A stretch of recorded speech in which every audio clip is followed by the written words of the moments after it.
ওই যে দেখতে পাচ্ছেন রোডটা, রোডের এক সাইড পুরো নেমে গেছে। তো চলেন যাই কাছ থেকে দেখি এবং আপনাদেরকে দেখাই। রোডটা এই পরিমাণ ভাঙছে যে মনে হয় যে ভূমিকম্প, ছোটোখাটো একটা ভূমিকম্প হয়ে গেছে এইখানে। Hey everyone, this is Mustakim and welcome back to my YouTube channel Mustakim থটল। তো আই হোপ সবাই ভালো আছেন। তো আজকে আবার অনেকদিন পর বিকাল বের হলাম। এখন সময় 4:46। তো আজকের গন্তব্য হচ্ছে কাশীপুর নামাবাজার। তো ওইদিকে তো বলতে পারেন এমন একটা কাহিনী ঘটছে যে ফেসবুক, ইন্টারনেট এবং টিকটক যেটাই বলেন না কেন সব জায়গায় গরম। তো ওই সাইডে নদীর পাড়ের একটা রোড আছে সুন্দর, লেক ভিউ। তো ওই রোডটা কিছুদিন আগে থেকে একটা ছিল, ওদিকে আরও বাড়ানো হয়েছে এক্সট্রা। তো নির্বাচনের কিছুদিন আগে এই রোডটা কমপ্লিট হয়।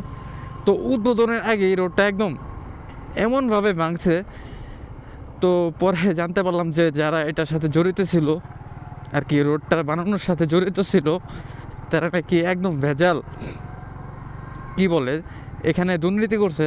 ঠিকভাবে রোডটা যে পরিমাণ আর কি খোয়া বালি, ইট, সিমেন্ট, পিচ দরকার ততটুকু দেওয়া হয় না। যতটুকু শুনছিলাম যে 8 সেন্টিমিটার দেওয়ার কথা ছিল, এখানে 1.5 সেন্টিমিটার দেওয়া আছে ঢালাই। তো এই জন্য পুরো রাস্তাটা একদম ভেঙে, কত সুন্দর একটা ভিউ ছিল, এই ভিউটা পুরাটা নষ্ট হয়ে গেছে। তো বলতে পারেন আমাদের এই সাইডটা পুরাটা গরম হয়ে গেছে ওই জায়গার নিউজটা জানার পরে থেকে। তো অনেক সাংবাদিক আসছে, অনেক ব্লগাররা যেতেছে ওইদিকে। তো ভাবলাম আমাদের এখানে যেহেতু, তো চলেন আপনাদের নিয়ে একটু ঘুরে আসি এবং আপনাদেরকেও দেখাই যে ওই জায়গাটা এখন কেমন অবস্থা এবং কী হয়েছে। তো এখানে যাই, স্থানীয় লোকদের সাথে কথা বলি এবং ওই জায়গার এখন কি অবস্থা ওইটাও দেখি। জানি না ঢুকতে দিবে কি না ওই সাইডটাতে, কারণ রোডটার অবস্থা অনেক খারাপ, রোড ভিউটা অনেক খারাপ। এখন একটা সময় ছিল ওই রোডটা এত সুন্দর লাগতো। তো আই হোপ সামনের দিকে এখনও ওই ভিউটা আছে, কিন্তু পরে যে এক্সট্রা রোড বাড়ানো হয়েছে নতুন করে, তো ওই সাইডটায় এই প্রবলেমটা হয়েছে। তো চলেন যাই তারপর দেখি কি অবস্থা। এখন আমাদের ঢুকতে দেয় নাকি এটাও জানি না।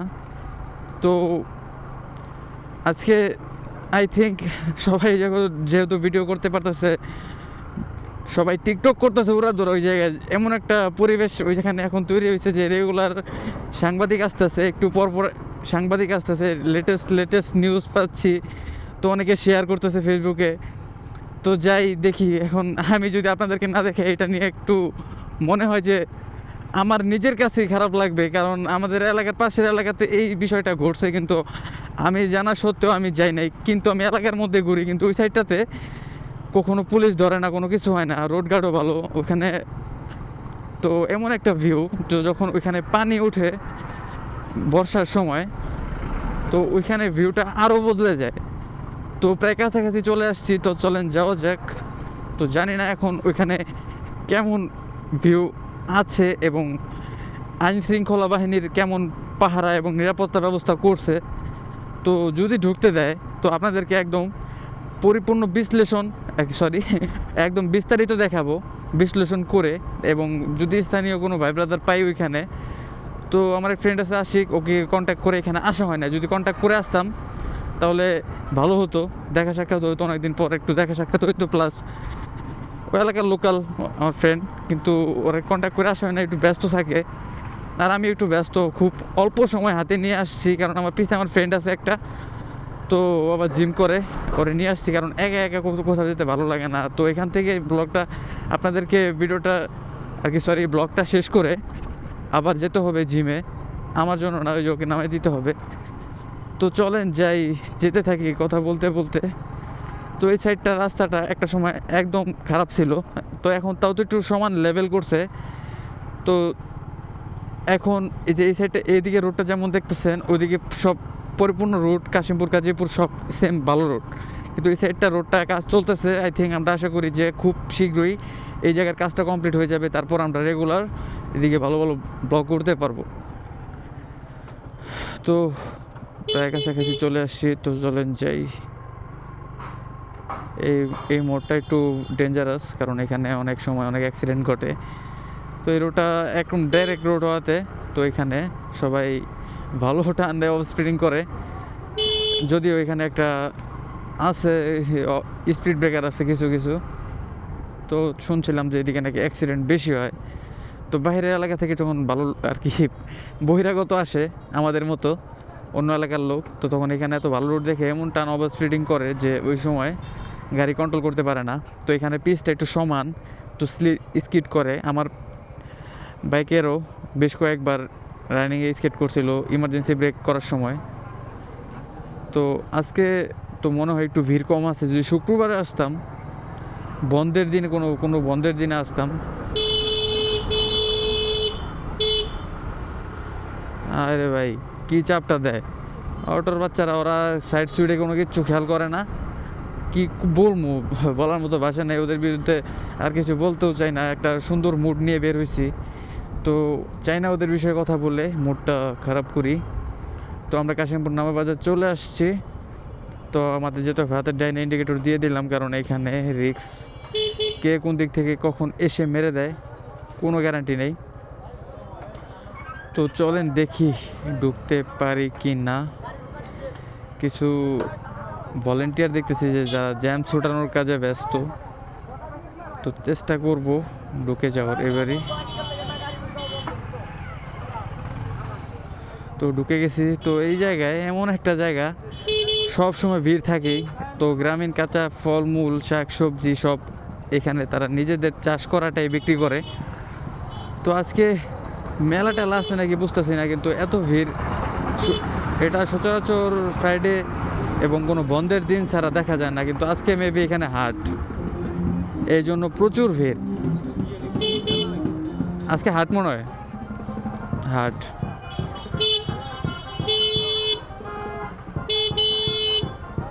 কি একটা অবস্থা, জ্যামে পড়লাম।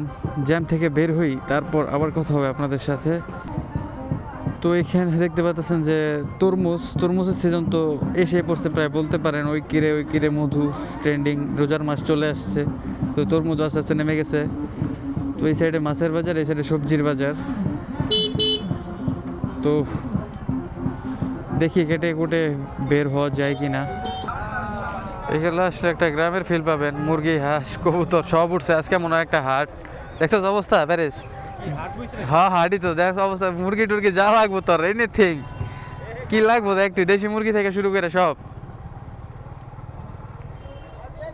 তো বেলপুরি দেখলাম, বেলপুরি আমার খুবই পছন্দের, তো যাওয়ার সময় টেস্ট করার চেষ্টা করব। তো এই হচ্ছে কাশিমপুর শ্মশান, আর এই হচ্ছে কাশিমপুর নদীর পার ঘাট যেটাকে বলে। তো চলেন সামনের দিকে যাই, রাস্তাটা যেটা ভাঙছে এটা মেবি সামনের দিকে আরও, তো যেতে থাকি। তো এখানে আসি যখন, তখন মনটা ভালো হয়ে যায়, মনে হয় একটা গ্রামীণ পরিবেশে একটা গ্রামীণ ফিল নিতে আসি। কেমন লাগতেছে পুরো গ্রাম গ্রাম না? তুই হাইছিস কয়বার এর আগে? এর আগে হাট পাস না? আমরা এর আগে আরও 2-3 বার হাট পাইছিলাম, কিন্তু এত জাঁকজমক দেখি নেই। শুক্রবার ছাড়া এরকম ভিড় হয় না কখনো। তো ভ্যালেন্টাইন্সের দিন আল্লাহ জানে কি হয়েছিল, এদিকে তো খালি কাপলস আর কাপলসের জন্য অভাব নাই রেস্টুরেন্ট। তো এখন পর্যন্ত সিঙ্গেল, যখন মিঙ্গেল হব, যদি কোনো সিঙ্গেল মেয়ে ভিডিও দেখে থাকেন আমার সাথে মিঙ্গেল হয়ে যেতে পারেন। তো এই হচ্ছে ভিউ কাশিমপুর নদীর পাড়ের। তো আরও 2-1 ভাই ব্রাদার ফ্রেন্ড সার্কেল সাথে আনলে আরও ভালো লাগতো।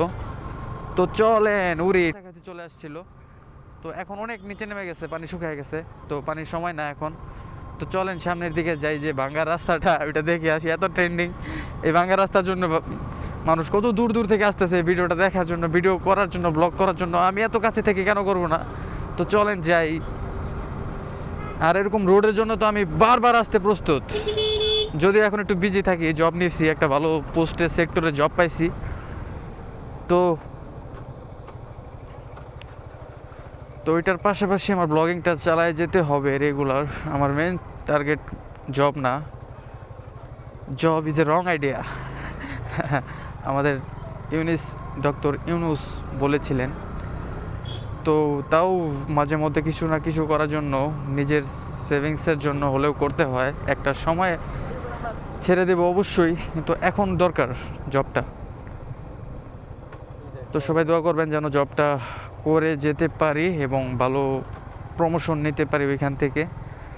প্লাস এবং ব্লগটাও কন্টিনিউ করতে পারি। কিন্তু আমার টার্গেট সবসময় ব্লগ, আমার ব্লগিং সেট আপ আপগ্রেড করার জন্যই, প্লাস বাইক থাকবে 4-5টা বলতে পারেন। একটা সময় এমন এমন কালেকশন থাকবে গ্যারেজে, তো এই জন্যই বলতে পারেন নিজের ক্যারিয়ারটা গোছানোর জন্যই জবে ঢোকা। কারণ এখন আমার ওরকম আর্নিং হচ্ছে না যে ওই আমার আর্নিংয়ের টাকায় আমি ব্লগ করব, ঘুরবো। তো ওই পর্যায়ে যেতে আরও টাইম লাগবে। বাইরে ভাই পিঠটা মারিয়ে দিলাম। তো সামনে কাউকে জিজ্ঞাসা করতে হবে যে ওই রোডটা কোন দিকে, আরও সামনে নাকি। তো চলেন যাওয়া যাক। তো এদিকে এখনও আপনার টিনের ঘর দেখা যায়, গ্রাম অঞ্চলের ধান চাষ, সরিষা চাষ, সব ফিল্ড দেখতে পারবেন ভালো মতো। তো এরকম মাঝে মধ্যে ওয়েদার চেঞ্জ খুবই জরুরি আমাদের জন্য, কারণ আমরা এমন একটা এলাকায় থাকি খালি শুধু গার্মেন্টস ফ্যাক্টরি এইসব এবং ভাঙ্গা রাস্তা, রোড ভালো না, কিচ্ছু না। তো যখন আমরা মাঝে মধ্যে এইসব জায়গায় আসি, তো তখন বলতে পারেন যে আমরা আমাদের মন মানসিকতা ভালো হয়ে যায়, ডিপ্রেশন থাকলে ক্লিন হয়ে যায়, মাথা ক্লিয়ার হয়ে যায়, টেনশন কমে যায়, একটা ফুরফুরা মন নিয়ে আবার এলাকাতে ব্যাক করব। আই হোপ যদি সব ঠিকঠাক থাকে, সেফলি রাইড করতে পারি। মেবি সামনের দিকেই, আমরা প্রায় কাছাকাছি চলে আসছি। তো চলেন যাই। কি একটা অবস্থা, এত সুন্দর একটা ভিউ, এই ভিউ জানি না কতদিন থাকবে। সে একটা পাখির ঝাঁক, পাখি নাকি কি পাখি আল্লাহ জানে, নাকি কাক, যেটাই হোক তুই ভিউটা দেখ। পুরা মনে কর পয়সা উসুল রাইড। হ্যাঁ ভাই রে ভাই, বিশ্বাস কর, যখন পানি থাকে আরো সুন্দর লাগে। পানি তখন কমে গেছে অনেক। আরে এত এত স্পিড ব্রেকার বুঝলাম না কাহিনি। ওই যে ওইদিকে মনে হয়, ওই যে দেখছস মানুষ রাস্তা মনে ওদিকেই ভাঙছে। চল চল চাই ভাই, বিশ্বাস কর আমার যাইতে মন যেতেছে না। এদিকে এদিকে মনে কর প্যারিস বিয়া কর, শ্বশুর বাড়ি বানা, এদিক অস্থির হইব। অল্প টাকায় গ্রামের ফিল পাবি। তো আবার আসবো। ওই যে দেখতে পাচ্ছেন রোডটা, রোডের এক সাইড পুরো নেমে গেছে। তো চলেন যাই, কাছ থেকে দেখি এবং আপনাদেরকে দেখাই। রোডটা এই পরিমাণ ভাঙছে যে মনে হয় যে ভূমিকম্প, ছোটোখাটো একটা ভূমিকম্প হয়ে গেছে এইখানে। তো বেশি দূর না, অল্প কিলো আমাদের এখান থেকে, প্রায় বলতে পারেন 8-9 কিলো হবে আমাদের বাড়ি থেকে। তো এত কাছে আমি কেন আসবো না, তো এই জন্য চলে আসলাম। এখানে রাস্তা বন্ধ, কিন্তু আমি তো তাও যাব ভিডিও করার জন্য। আর আমি কি অত সামনে যাবো নাকি, আমি দূরে থেকে খালি একটু ভিডিও করুম। তো এই হচ্ছে, দেখতে পারতেছেন যে রোডের অবস্থা।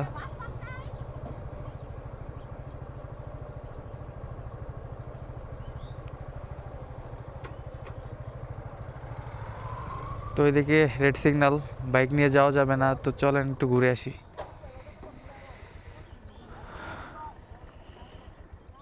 অবস্থা দেখছো রোডের?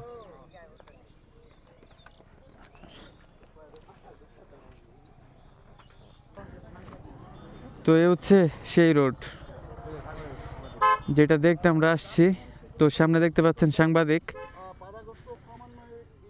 তো দেখতে পাচ্ছেন সাংবাদিক নিউজ করতেছে। তো রোডটা কি এমন একটা অবস্থা হয়েছে দেখতে পারতেছেন, এত নিচে তো ডেবে যাওয়ার কোনো কথা না। তো আজকে আপনাদেরকে যে ভিউ দেখানোর জন্য, যে রোডটা দেখানোর জন্য এখানে আনলাম। তো কিছুদিন যাবত এই রোডটা, কিছুদিন হয়েছে যে এই রোডটা রেডি করা হয়েছে। তো উদ্বোধনের আগে এই রোডটা এভাবে ধসে পড়ার কারণ কি, তো এলাকাবাসীর মুখ থেকে শুনেন এবং আপনারা দেখতেছেন যে অবস্থা। শুধু বালুর উপর একটা এত সুন্দর রোড করা হয়েছিল যে এই কারণে কিছু টাকা সেভ করার জন্য তারা নিজেরা খাওয়ার জন্য এই রোডটা করে এবং এই অবস্থা হয়। সাধারণ জনগণ এখন বলতে পারেন এই রোডের কারণে চলাচল বন্ধ, স্কুল কলেজে যাতায়াত, অনেকের অফিস আদালতে এই রোডের মাধ্যমে যাতায়াত করে কাশিমপুরবাসীরা। তো এই রোডটা এখন এই অবস্থায় আছে। তো বলেন আপনারা, যদি যখন এই রোডটা এইভাবে ভেঙে পড়া হয়েছে, তো দেখতে পাচ্ছেন যে কত পাতলা একটা পরত দেওয়া হয়েছে। তো এখানে দেওয়ার কথা ছিল 8 ইঞ্চি, তো এখানে দেওয়া আছে 2-2.5 ইঞ্চির মতো হবে।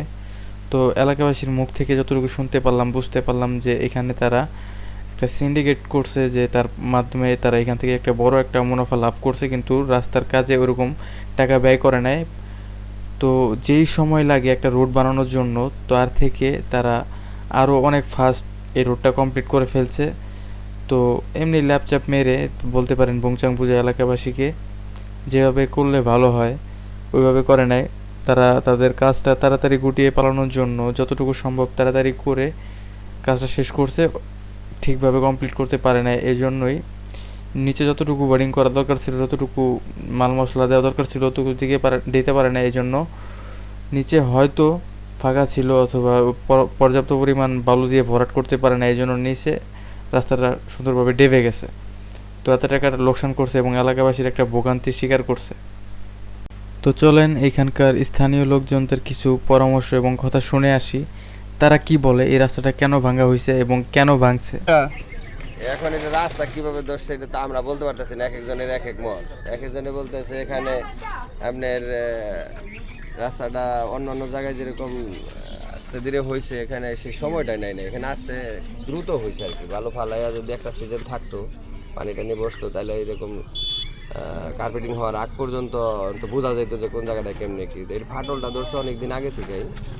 তো সিটি কর্পোরেশনের লোকের সাথে আমার কথা হয়েছে ওই দিন, গতকালকে। তারা বললো যে গত পরশু তারা দেখছিল ওইখানে যেরকম ফাটল ধরছে, যে নৌকাটার এখানে এরকম ফাটল তারা দেখছে, কিন্তু রাত্রে ওটা আস্তে আস্তে বৈশা পড়ছে। তো আমার কাছে এটা মনে হইতেছে আগে তো এই নদীর পানিটা যাইতো ওই আমাদের এই নদী দিয়ে বর্ষা মাসে, এখন ওই পাড়টার নিচু হওয়াতে পানি চলে যায় ওই দিক দিয়ে। তো আগে তো এই নদী এই দিকে পানি যখন স্রোতে যায় তো তখন এখানে একটা কম ছিল, গভীরতা ছিল। তো এখন পানি যখন ওই চক দিয়ে গড়ায় তখন এখানে ওই মাটি ভরাট হয়ে আপনার মোটামুটি হয়ে গেছে আর কি, নদীটা অনেকটা ভরাট হয়ে গেছিলো। কিন্তু পাইলিংয়ের ইটা আমার কাছে মনে হইতেছে যে শক্ত মাটি পর্যন্ত পৌঁছায়, এটা এই যে নরম মাটির মধ্যেই পড়ছিল, যেই কারণে আপনার আস্তে ধীরে মাটিটা সরে গেছে, চাপ খাইছে। চাপ খাওয়ার পরে মানে উপর থেকে লোড পড়ছে, লোড পড়ার পরে দেখা যাচ্ছে যে আস্তে আস্তে মাটিটা ওই নিচের দিকে দইসা গেছে আর কি। আর যদি পাইলিংয়ের ইটা একবারে শক্ত মাটিতে পড়তো তাহলে এরকম হওয়ার সম্ভাবনা ছিল না। আমার কাছে মনে হইতেছে যে এটা আরও 20 ফুট নিচে গেলে, আমাদের ওইদিকে যখন পাইলিং করছে ওইদিকে প্রথম কিন্তু 60 ফুট ছিল গভীরতা থেকে পাইলিং করতো, এখানে কত ফিট করছে আমার এটা জানা নেই। 60 ফিট গেলে হয়তো বা দেখা যাচ্ছে শক্ত একটা মাটির স্তর পড়লে এই পাইলিংয়ের এইভাবে দইসা যাওয়ার কোনো সম্ভাবনা ছিল না। এই অবস্থায় আছে কবে দইসা পড়ছে?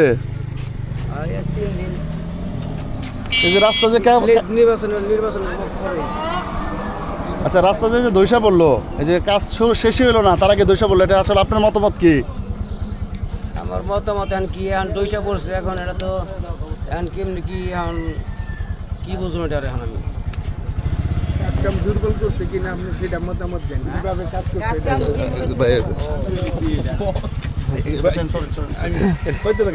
আচ্ছা, এটা কি আপনার মনে হয় যে যথাযথ কাজ করলে এটা দইসা পড়তো?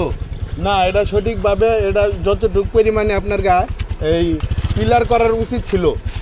কমপক্ষে 30-40 ফুট নিচ থেকে বোরিং করে পিলার করে যদি রাস্তাটা সঠিকভাবে করতো তাহলে ধসে পড়ার কোনো সম্ভাবনা ছিল না।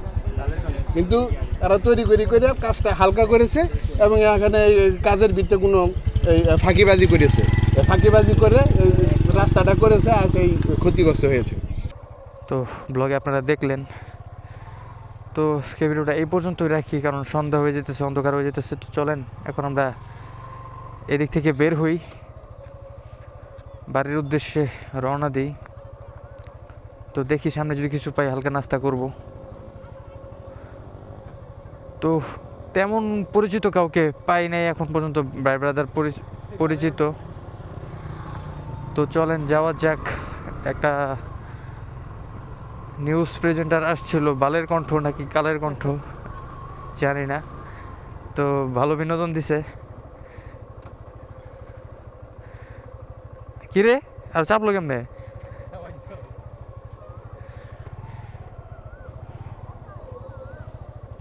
মানুষের বিবেক। তো ফাইনালি আমরা এখান থেকে বের হয়ে গেলাম। তো চলেন যাওয়া যাক। তো এই হচ্ছে ভিউ। তো আমরা যখন আসছিলাম আর একটু লাইট ছিল, বিকাল আসছিলাম, এখন প্রায় সন্ধ্যা হয়ে যাচ্ছে, আজান দিয়ে দিবে সন্ধ্যার মাগরিবের। তো এই হচ্ছে অবস্থা। প্রশাসন এটার সঠিক বিচারটা করুক, যারা এই রাস্তার কাজের সাথে জড়িত ছিল, যে ইঞ্জিনিয়ার, যে মেম্বার, চেয়ারম্যান, ভারপ্রাপ্ত যেই লোকগুলা ছিল, তাদের বিচারের আওতায় আনা উচিত। কারণ এই রাস্তাটা হচ্ছে সরকারি টাকায় করা, তারা এই জনগণের টাকা আত্মসাৎ করছে, নিজের পকেট ভরছে।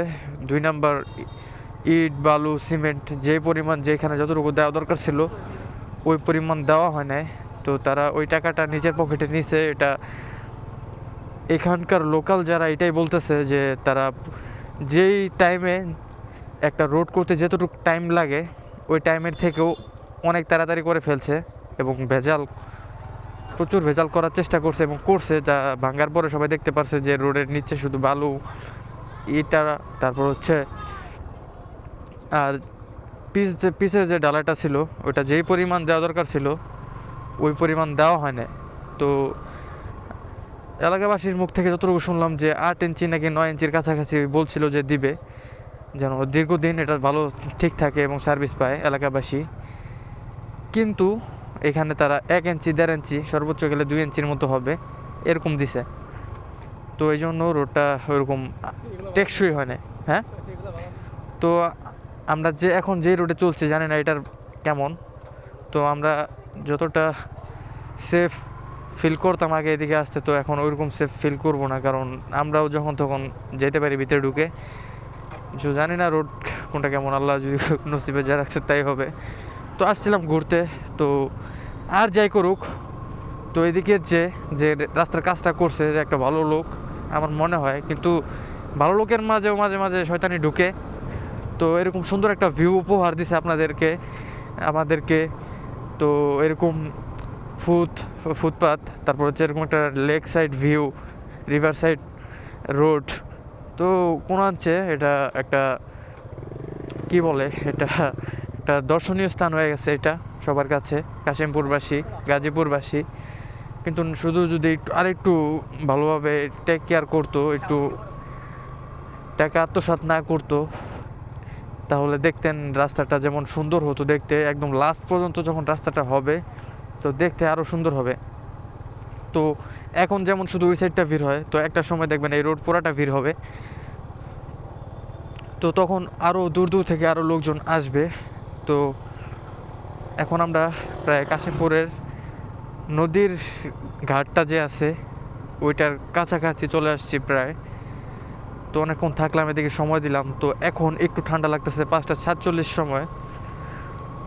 তো প্রচুর ঠান্ডা হয়ে যাচ্ছে আবহাওয়াটা, কারণ এদিকে একটু গ্রাম অঞ্চল, নদী নালা আছে, এই জন্য পরিবেশ ঠান্ডা। এখানে শীতকালেও গরমকালেও পরিবেশ ঠান্ডা থাকে, বাতাস থাকে।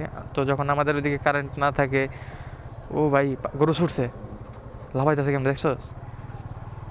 তো যখন এদিকে আসি, তো এদিকের যে একটা আবহাওয়া, বাতাস, ঠান্ডা পরিবেশ মন ঠান্ডা করে দেয়। তো আবার আসবো, বের হয়ে যাচ্ছি, এই যাওয়াই শেষ, যাওয়া নয়, আবার আসবো। তো আই হোপ আবার যখন আসবো তো তখন দেখবো যে রাস্তাটা ঠিক হয়ে গেছে।